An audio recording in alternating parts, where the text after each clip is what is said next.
بغیر کلمہ طیبہ پڑے ہاتھ یا کپڑے دھونا کیسا ہے؟ باتھ روم سے فارغ ہو کر بغیر کلمہ شریف پڑے ہاتھ دھونے سے انسان پر کیا ہوتا ہے؟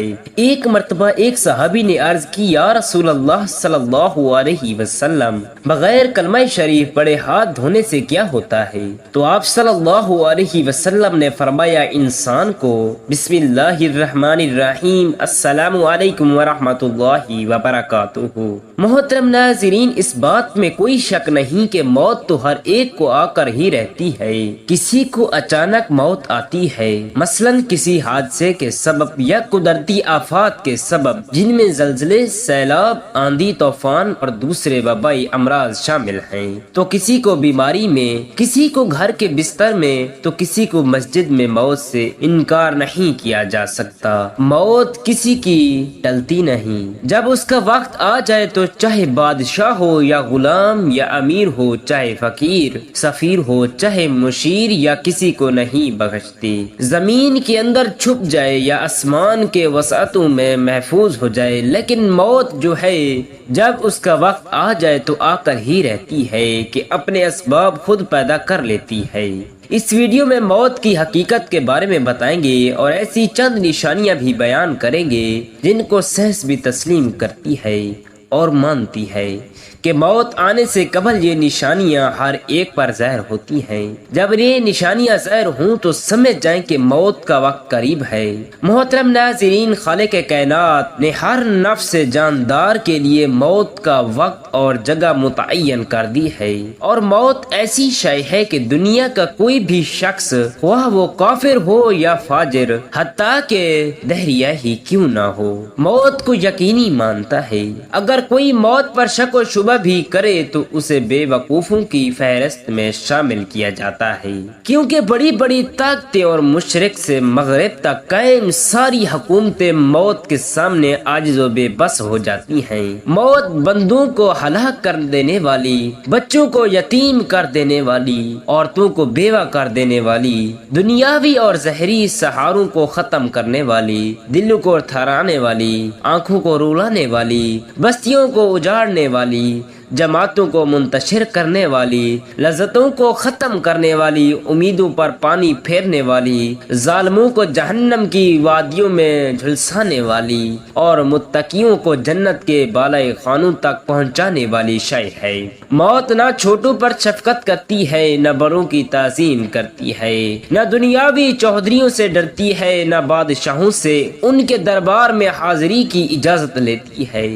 جب بھی حکم خداوندی ہوتا ہے تو تمام دنیاوی رکاوٹوں کو چیرتی اور پھاڑتی ہوئی مطلوب کو حاصل کر لیتی ہے۔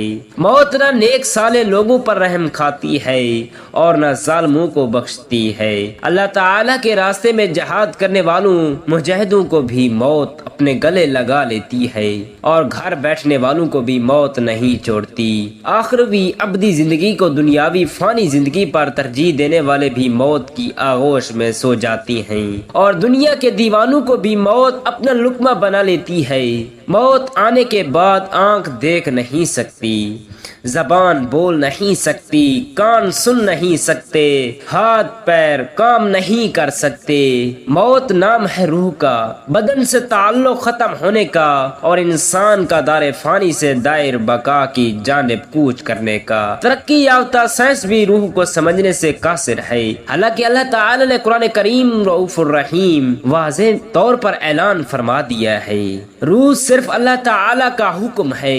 موت پر انسان کی اعمال کا کھاتا بند ہو جاتا ہے، اور موت پر توبہ کا داروبار بھی بند ہو جاتا ہے، اور سزا اور جزا کا عمل شروع ہو جاتا ہے۔ حضور نبی کریم رؤوف الرحیم صلی اللہ علیہ وسلم نے ارشاد فرمایا، اللہ تعالی بندے کی توبہ قبول کرتا ہے یہاں تک کہ اس کا آخری وقت آ جائے۔ ہر روز، ہر گھنٹہ، بلکہ ہر لمحہ اپنی موت کے قریب تر ہوتے چلے جا رہے ہیں۔ سال، مہینے اور دن گزرنے پر بھی ہم کہتے ہیں کہ ہماری عمر کتنی ہو گئی ہے، لیکن حقیقت یہ ہے کہ اتنی ایام ہماری زندگی سے کم ہو گئی ہیں۔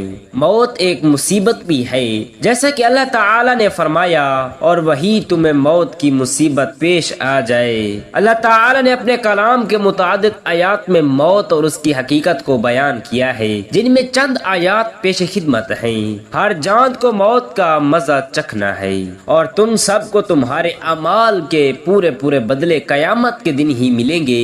پھر جس کو دوزخ سے بچا لیا گیا اور جنت میں داخل کر دیا گیا، وہ صحیح معنی میں کامیاب ہو گیا، اور دنیاوی زندگی کو جنت کے مقابلے میں دھوکے کے سامان کے سوا کچھ بھی نہیں۔ اس آیات کریمہ میں اللہ تعالی نے انسانوں کی کامیابی کا معیار ذکر کیا ہے، اور وہ یہ ہے کہ اس حال میں ہماری موت آئے کہ ہمارے لیے جہنم سے چھٹکارے اور حصول جنت کا فیصلہ ہو چکا ہو۔ اس زمین میں جو کچھ بھی ہے فنا ہونے والا ہے، اور صرف تمہارے پروردگار عالم کی فضل والی باتیں، جلال والی اور فضل والی اور فضل و کرم والی ذات باقی رہے گی۔ ہر چیز فنا ہونے والی ہے سوائے اللہ تعالی کی ذات کے۔ حکومت اسی کی ہے اور اسی کی طرف لوٹ کر جانا ہے۔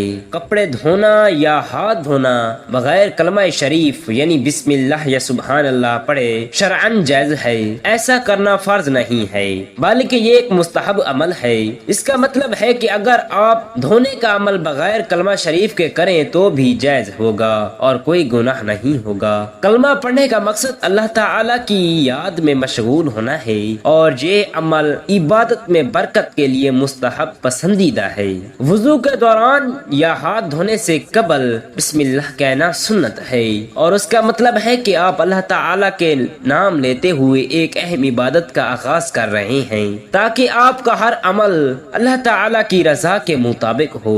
اس سلسلے میں کوئی خاص حدیث دستیاب نہیں جو اس بات کو قطعی طور پر بیان کرتی ہو کہ ہاتھ دھونے یا کپڑے دھونے سے پہلے بسم اللہ کہنا فرض ہے، لیکن یہ مستحب ہے۔ حضرت عائشہ صدیقہ رضی اللہ تعالی عنہا سے روایت ہے کہ رسول اللہ صلی اللہ علیہ وسلم نے فرمایا، جب تم وضو کرو تو بسم اللہ پڑھو۔ اس حدیث سے یہ واضح ہوتا ہے کہ وضو کے دوران بسم اللہ پڑھنا مستحب ہے۔ حدیث میں کہا گیا ہے کہ جب انسان کوئی اہم عمل جیسے کھانا کھانا، وضو کرنا یا باتھ روم سے نکلنا تو بسم اللہ کہنا چاہیے۔ حضرت ابو ہریرہ رضی اللہ تعالی عنہ سے روایت ہے کہ رسول اللہ صلی اللہ علیہ وسلم نے فرمایا، جب تم میں سے کوئی شخص کھانا کھائے یا وضو کرے تو وہ بسم اللہ کہے، اور اگر وہ بھول جائے تو جب بھی یاد کرے تو وہ بسم اللہ کہے۔ کپڑے دھونے یا ہاتھ دھونے سے پہلے بسم اللہ کہنا ایک مستحب عمل ہے اور یہ فرض نہیں۔ آپ بغیر کلمہ شریف پڑھے بھی ہاتھ یا کپڑے دھو سکتے ہیں، لیکن اس عمل میں اللہ تعالی کی یاد رکھنے کی کوشش کرنا روحانیت میں بھی بہتری کے لیے فائدہ مند ہے۔ محترم ناظرین، اب آتے ہیں کہ موت کی چند نشانیوں کی جانب۔ جب موت کا آخری وقت ہوتا ہے تو یہ تین نشانیاں ہر ایک پر ظاہر ہوتی ہیں۔ پہلی نشانی یہ ہے کہ جسم کا وقت جب ختم ہونے والا ہوتا ہے تو آنکھوں میں آنسو چمکتے ہیں اور جسم کا درجہ حرارت گر جاتا ہے اور دوبارہ بحال نہیں ہوتا۔ ایسے وقت پر اسے شدید پسینہ بھی آ سکتا ہے۔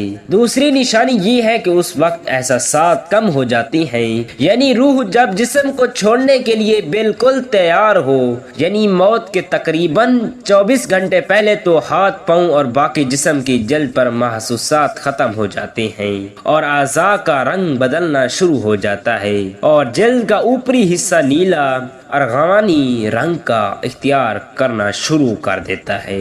تیسری نشانی سانس کی بے ترتیبی ہے۔ یہ نشانی ایک واضح نشانی ہے جب انسان کا سانس اکھڑنا شروع ہوتا ہے اور بے ترتیب ہوتا چلا جاتا ہے اور دھیرے دھیرے بجھ جاتا ہے۔ میڈیکل سائنس والے جانتے ہیں کہ یہ وقت موت کا ہے، جب رخصت ہونے والا لینے آنے والوں کو محسوس کرنے لگتا ہے اور دیکھنے لگتا ہے تو ایسے موقع پر اس کے منہ سے کچھ ایسی الفاظ نکلتے ہیں جس سے سن کر ڈاکٹر کہتے ہیں کہ اسے الوجن ہو رہی ہے۔ جسم جب کمزور اور لاغر ہوتا ہے تو الوجن بھی ہو سکتی ہے، مگر اکثرات موت نہیں ہے، اور اہل علم اس بات کو اچھی طرح سے جانتے ہیں کہ ساری زندگی جسم کو خون پمپ کرنے والے دل کی دھڑکنیں موت سے کچھ دیر پہلے بے ترتیب ہو جاتی ہیں اور نفس اور قدرت سست ہو جاتی ہے کہ اسے اپنی ہاتھ سے محسوس کرنا مشکل ہو جاتا ہے، اور یہ بہت بڑا اشارہ ہوتا ہے کہ جسمانی اعضاء اپنا وقت پورا کر چکے ہیں اور ان قریب بجھنے والے ہیں۔ جسم کا وقت جب ختم ہونے والا ہوتا ہے تو آنکھوں میں آنسو چمکتے ہیں اور جسم کا درجہ حرارت گر جاتا ہے اور دوبارہ بحال نہیں ہوتا۔ ایسے موقع پر ایسے شدید پسینہ بھی آ سکتا ہے۔ ایسے موقع پر کمزور دل افراد اپنے جذبات پر قابو نہیں رکھ پاتے تو انہیں چاہیے کہ مریض کے پاس نہ رہیں اور اس کے پاس ہرگز مت روئیں، کیونکہ جسم کے سماعت کی حس پوری طرح سے کام کر رہی ہوتی ہے، اور محبت کرنے والے اہل خانہ کو تکلیف میں دیکھنا بھی ایک تکلیف ہے۔ اسی لیے رخصت ہونے والے جسم کی روح کو اس تکلیف میں مبتلا نہ کریں اور اپنے جذبات کو قابو میں رکھیں، اور ایسے موقع پر ختم ہونے والے جسم کو سخت ہاتھ مت لگائیں اور نرم ہاتھوں سے اس کے بالوں میں انگلیاں پھیریں اور اس کے لیے سکون فراہم کریں تاکہ اس پر یہ عمل آسان ہو سکے۔ کچھ لوگ ایسے وقت پر مریض کو کلمہ پڑھنے پر مجبور کرتے ہیں۔ اگر مریض مسلمان ہے تو ہرگز ایسا مت کریں اور مریض کو مجبور کرنے کی بجائے آہستہ آواز میں اس کے قریب یہ کلمات ادا کر دیں تاکہ وہ سن سکے، کیونکہ اس کی سماعت کی حس کام کر رہی ہوتی ہے۔ اور یاد رکھیں کہ بطور مسلمان وہ یہ کلمات اپنی زندگی میں ادا کر چکا ہے، اسی لیے اس موقع پر اگر وہ اپنی زبان کی کمزوری کی وجہ سے یہ کلمات ادا نہیں کر سکے تو کوئی بات نہیں، اور ہرگز اسے گناہگار شمار مت کریں۔ اللہ تعالی نے اس کی زبان سے یہ کلمات اس کی زندگی میں سن رکھے ہوتے ہیں، اور وہ بڑا ہی غفور الرحیم، رحیم و کریم اللہ سبحانہ و تعالی سے دعا ہے کہ اللہ تعالی ہم سب کو موت سے پہلے موت کی تیاری کرنے کی توفیق عطا فرمائے۔ اللہ تعالی سے دعا ہے کہ اللہ تعالی اپنی بارگاہ الہی میں میرا پڑھنا اور آپ کا سننا منظور و مقبول فرمائے۔ آمین ثم آمین۔ جزاک اللہ خیرا کثیرا۔